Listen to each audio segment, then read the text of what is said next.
रानी पद्मावती, जिन्हें पद्मिनी भी कहा जाता है, मेवाड़ के चित्तौड़ की महान रानी थी। उनकी कथा साहस, सम्मान और त्याग की प्रतीक मानी जाती है।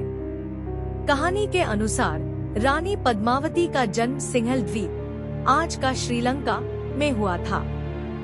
वे अत्यंत सुंदर, बुद्धिमान और वीरता से भरपूर थी।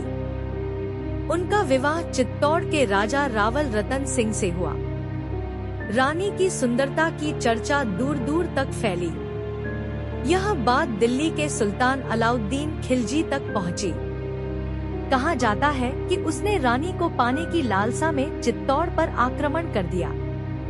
राजा रतन सिंह युद्ध में बंदी बना लिए गए। रानी पद्मावती ने अपनी बुद्धिमत्ता से एक योजना बनाई और राजा को मुक्त कराया, लेकिन खिलजी ने फिर से विशाल सेना के साथ चित्तौड़ को घेर लिया। जब यह निश्चित हो गया कि किला नहीं बच पाएगा, तब रानी पद्मावती और चित्तौड़ की अन्य राजपूत स्त्रियों ने जौहर का निर्णय लिया। सम्मान की रक्षा के लिए अग्नि में कूदकर प्राण त्याग दिए।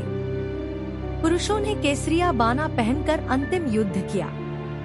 रानी पद्मावती की यह कथा आज भी सम्मान, साहस और आत्मबलिदान की मिसाल मानी जाती है।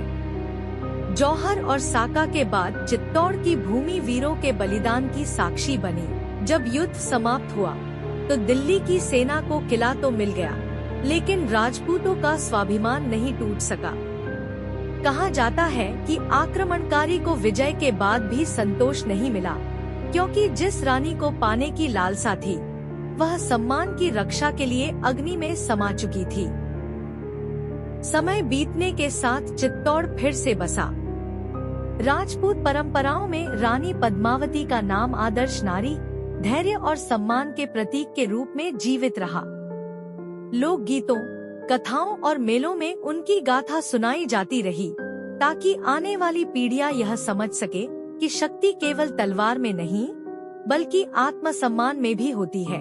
आज भी राजस्थान में जब चित्तौड़गढ़ किला का नाम लिया जाता है, तो रानी पद्मावती की छवि स्वतः उभर आती है। एक ऐसी रानी जिसने पराजय की स्थिति में भी अपने मूल्यों से समझौता नहीं किया।